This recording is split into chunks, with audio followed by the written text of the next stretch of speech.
So hello students, today we are going to learn chapter number 2, that is landform, and in this chapter we will learn how the various landforms are formed. Landforms like mountain, plateau, desert, plain, etc. They are known as landform. Okay, so let us begin our chapter. First, landform introduction.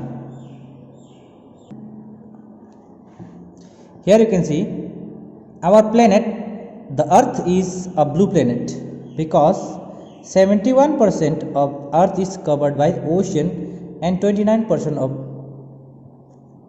by land. Okay, so our earth is called blue planet.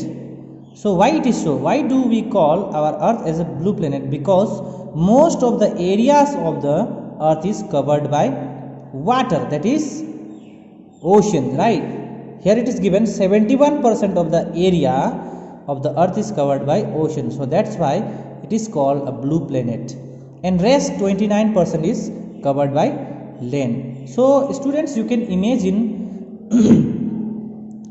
how much area we have on our earth as a land. Okay, now next, the northern hemisphere consists mostly of land while the southern hemisphere is almost covered by ocean. So here in this figure, this is the figure number 2.1. here it is given distribution of land and water on the earth. Okay students, before that let me tell you, you need to take out your books and pencil with you. So whatever word meaning I will tell you, you need to write with pencil there on your book. Okay, so take out your book and pencil. Okay, so students, here you can see this line, you can see this line is equator. Okay, so above the equator, this area is called northern hemisphere, and below this equator, this line, this part is called southern hemisphere. Okay, so students, most of the areas of the northern hemisphere is covered by land. Okay, continent. So here you can see whole North America, some part of South America, and more than half part of Africa, whole Asia, whole Europe are coming in this hemisphere. Okay, so most of the area of this hemisphere is covered by land, that is continent. So that's why this hemisphere, that is northern hemisphere, is also known as land hemisphere. Similarly, you can see below this equator, below this line, this region is called southern hemisphere, and in southern hemisphere you can see most of the part looks blue. Okay, blue color indicates presence of water. Okay, so most of the areas of this hemisphere, that is southern hemisphere, is covered by water. So you can see here some part of South America and some part of Africa, and whole Australia is coming in this hemisphere. So most of the areas of this hemisphere is covered with water. So that's why this is also known as, this hemisphere is also known as water hemisphere. The solid part of earth crust is constituted by various natural and physical features called landform. Now dear students, these continents, these land areas are mostly formed by various physical features, various natural physical features. Okay, natural physical features, and they are known as landform. Okay, landform. What are the landforms? Landforms are the natural physical features. For example, mountain, that is also a landform. Plain, that is also a landform. Plateau, that is also a landform. Then desert, these are also landforms.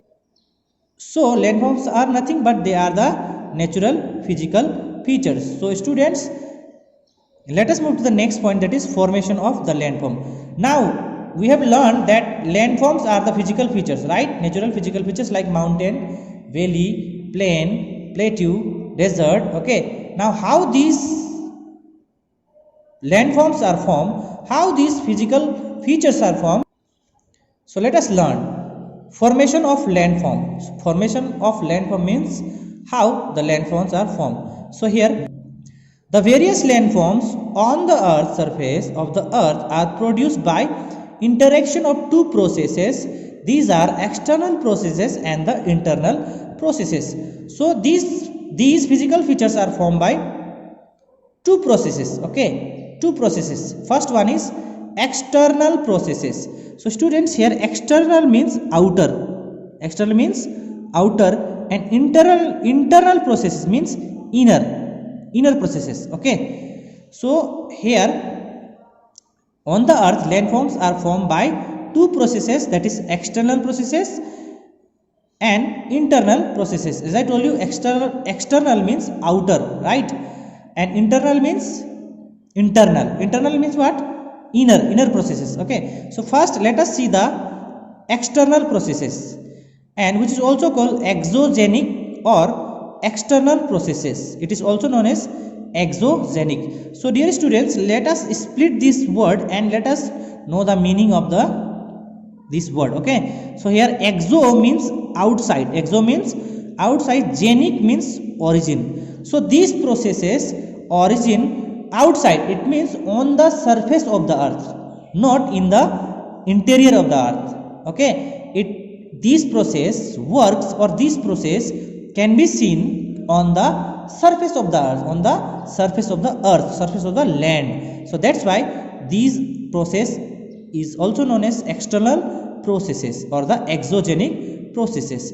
So the external processes are those processes that act on the earth surface. Okay, that act on the earth surface, not the interior of the earth. Okay, so these are agents of denudation. So here you got one word, denudation. Okay, students, so what is the meaning of the denudation? The removal of the topsoil or the rock by the action of the river, glacier and the wind. Okay, when wind, glacier, river or other agents remove topsoil from the particular place or remove some rocks from the particular place, that process is called denudation. What? Denudation. You got it now? It is almost same like erosion. Okay, so like river and glacier, winds and the waves. Okay, so these are the agent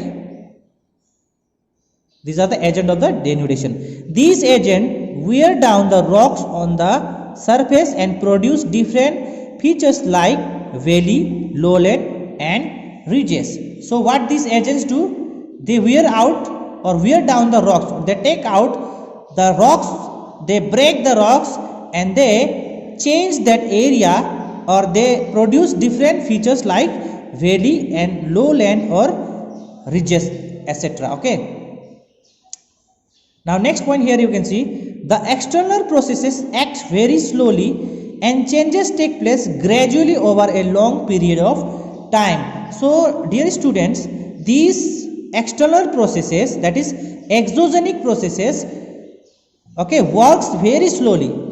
It works very slowly and changes take place gradually. Okay, and it take long period of time. Sometime it may take thousands and thousands of years. Okay, the changes which take place on the surface of the earth can be observed. Example, erosion by the running water, effect of the weathering.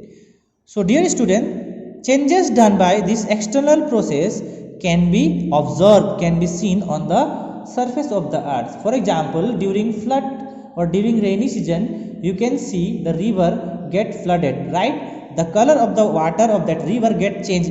It become quite muddy, right? So students, why this water looks muddy? Since this river has eroded that soil, right? So it brought it with it. Okay, we can see these changes on the earth surface. Now let us move to the next process, that is endogenic or internal process. So here student, here we have endogenic word, right? Endogenic. So let us split it and know the meaning. Here endo means, this is a Greek word. Okay, Greek word taken from the Greek language. Endo means here internal, right? Means inside. Endo means inside. Genic means here origin. So this process origin inside the earth. It means interior of the earth. So it is also called internal processes. Internal processes. So let us see what is internal processes. The internal processes operate in the interior of the earth. So where do these processes operate? It's operate inside the earth. It means interior of the earth, interior of the crust. Okay. The effect of the internal processes may be felt suddenly on the surface, like earthquake, volcanic eruption and tidal activities. So dear students, some of these endogenic processes can happen suddenly, okay, like earthquake, okay, volcanic activities or volcanic eruption and tidal activities. So endogenic processes or internal processes can be occurred suddenly, okay, like earthquake, okay, since earthquake is a sudden movement, right, a sudden movement of the earth crust, okay. Similarly volcanic eruption is also sudden. It means in sudden means in Hindi अचानक से हो जाने वाला, right, अचानक से हो जाने वाला, that is called sudden movement, okay. Now sometimes the internal processes like mountain building operate very slowly over a long period of time.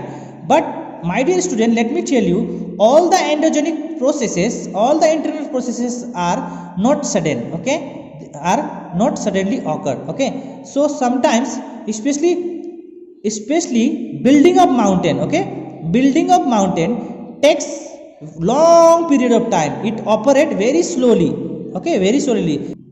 So the buildings of the mountain takes long period of time, maybe more than 1000 years, sometime 2000 or more than that year, okay. So it means more than thousands year they take. Number 3, the working of internal processes cannot be observed, but its effect may be visible on the surface of the land, okay. So as I told you that internal processes, that is endogenic processes, take place interior of the earth, in the or inside of the earth, in the interior of the earth. So that's why we cannot see it, but we can observe or we can feel on the surface of the earth, right. For example, that mountain is formed by the internal processes, but we can see mountain on the surface of the earth, right, yes or no? We can see mountain on the surface of the earth, and this mountain is formed by or built by these internal processes or endogenic processes. So we cannot see that process that is occurring inside the or interior of the earth, but we can see the effect of these endogenic processes. As I told you that we can see the mountain on the earth surface. Similarly, when the earthquake comes, right, when the earthquake comes or earthquake occur or volcanic eruption occur, we cannot see what is happening in the inside of the earth surface, but we can feel it on the surface, right.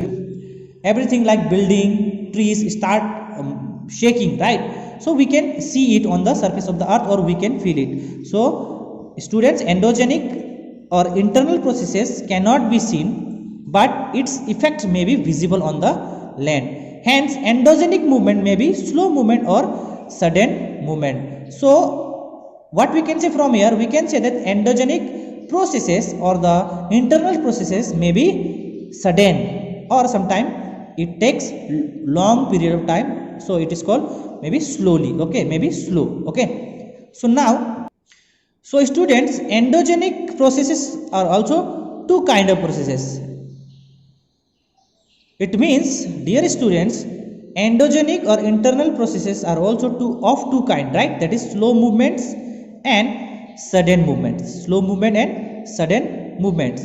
So we will see these two movements but in next video.